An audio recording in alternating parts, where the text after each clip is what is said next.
बल्कि अगर मैं आपको और गहराई की बात बताऊं ना, तो औलाद की पैदाइश से पहले भी उनके हुकूक हैं। अल्लाह अकबर, पैदाइश से पहले भी उनके हुकूक हैं। अगर आप आजकल के दौर के एतबार से देखें ना, क्योंकि सोशल मीडिया का दौर है, टेक्नोलॉजी का दौर है, आज भी अगर आप गूगल पे रिसर्च करें ना इस चीज़ की, तो दुनिया के ऐसे कई ममालिक हैं जहाँ हामला औरतों को ऐसी एक्टिविटी करवाई जाती है जिसका असर उस बच्चे के ऊपर पड़ता है। यहाँ तक कि मैंने ये भी पढ़ा है कि लोग उनसे मैथमेटिक्स के सवाल हल करवाते हैं। क्यों? ताकि बच्चा ज़हीन पैदा हो। हालांकि ये दुनियावी एक अमल है एक तरह से, लेकिन बच्चों की तरबियत, ये साइंस है ना, ये कहती है कि यहाँ से शुरू कर दो कि बच्चा माँ के पेट में, यहाँ से किसी ना किसी तरह की एक्टिविटी। और फिर आपने देखा होगा कि कई लोग ऐसे होते हैं, जब बच्चा छोटा सा होता है उसके सामने मुख्तलिफ़ किस्म की चीज़ें रखते हैं कि बच्चा किस तरफ जाना चाह रहा है। अगर वो इंजीनियर बनेगा तो इधर जाएगा, पायलट बनेगा तो इधर जाएगा, तो उसका रुझान किस तरह। ये दुनियादार है। आइए मैं आपको इस्लाम के दामन में इस्लाम क्या चीज़ है वो मैं आपको बताता हूँ। सुभान अल्लाह। अरब के एक बहुत बड़े दानिश्वर गुजरे, बहुत बड़े शेख, जिनका नाम था अबुल अस्वद अद्दुअली। ये एक दिन अपने बच्चों के साथ बैठे थे, कहने लगे, बच्चों इन्नी अहसनतु लकुम सिगारम व किबारन क़ब्ल अन तुलद। कहने लगे, मेरे बच्चों, मेरे तुम पर बड़े एहसान हैं, बचपन में भी, बड़े होकर भी, और सुनो तुम्हारी पैदाइश से पहले के भी। पैदाइश से पहले बच्चे ने सवाल किया होगा, पैदाइश से पहले कैसे? अब्बाजान ठीक है, हम पैदा हो गए, छोटे थे, आपने पाला पोसा, खिलाया पिलाया, पहनाया, सब कुछ किया, आपके एहसान समझ में आता है। बड़े हो गए, आपने हमें बिज़नेस करके दिया, कारोबार लगवा के दिया, नौकरी जॉब सब कुछ करवा के दिया, शादी की, समझ में आता है। लेकिन हम जब नहीं थे तब आपने कौन सा एहसान कर दिया?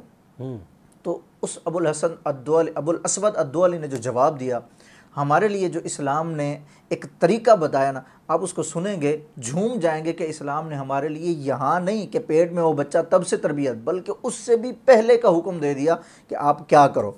अबुल अस्वद अद्दुअली पता है क्या कहते हैं? फरमाते, बच्चों मैंने जो तुम पर तुम्हारी पैदाइश से पहले एहसान किया वो ये किया कि मैं वक्त का एक शायर था। और हामिद भाई, जो शायर होता है ना, हुस्न देखने में बड़ा माहिर होता है जी। उसका काम ही हुस्न देखना होता है। वो अपने महबूब के हुस्न में इतना गुम हो चुका होता है कि वो हिरनी को भी चलता देखे ना तो अपने महबूब के चलने पर शायरी लिख देता है। ठीक है ना। वो खुशबू, हिरनी की खुशबू, कहता है जी मुश्क इतना है कि वो मेरे महबूब की खुशबू से कुछ भी नहीं है। वो हुस्न देखने में इतना माहिर होता है। वो कहते हैं, बच्चों मैं शायर था, लेकिन हुस्न देखने में इतना माहिर होने के बावजूद भी पता है मैंने उस औरत को तलाश किया जो दीनदार हो, जो मेरे बच्चों की अच्छी तरबियत कर सकती हो। मैंने तुम पर तुम्हारी पैदाइश से पहले एहसान ये किया कि मैंने तुम्हारे लिए अच्छी माँ का इंतखाब किया। ये नहीं देखा कि उसके पास माल है, मैंने ये नहीं देखा उसका हसब नसब बहुत बड़ा है, मैंने ये देखा कि मेरे बच्चों के लिए दुरुस्त होगी या नहीं, उनकी तरबियत अच्छी कर सकेगी। तो अब उलमा ये कहते हैं, जी हाँ, सबसे पहला हुकूक औलाद में से पहला हक ये है कि उनके लिए अच्छी माँ का इंतखाब, क्योंकि साहब हमारी नस्लें उनसे चलनी है। इसमें अहम किरदार मर्द का है। जी बिल्कुल, वो तलाश करेगा। अच्छा, इसमें भी मैं आपको ये बता दूं, हमारे मुआशरे के अंदर ये जो बात चल पड़ी है कि जी शादी करनी है तो हमने सिर्फ वहीं करनी है कि जहाँ वालिदैन नहीं, वालिदैन के तो ये है कि उनकी रजामंदी होनी चाहिए, लेकिन एक स्टेटस हो, बंगला हो, गाड़ी हो, लैंड क्रूजर हो। अच्छा, फिर ये स्टेटस बना हुआ है कि जी मुख्तलिफ भाई हों मगर बहन एक हो। वजह क्या होगी? जो बहुत कुछ आने को मिलेगा। इकलौती हो तो और फिर ज़्यादा फ़ायदा हो जाएगा। कि यानी गोया पहले से गलत सोच है। जी हाँ, पहले से लालच और दुनियादारी, बस इसके अलावा कोई सोच नहीं।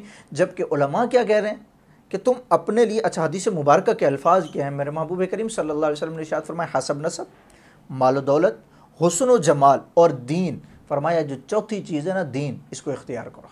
सुभान अल्लाह। वो दीन नहीं है, हसब नसब को क्या करोगे? दीन नहीं है, माल दौलत को क्या करोगे? दीन नहीं है, तो आपने हुस्न व जमाल को क्या करना है?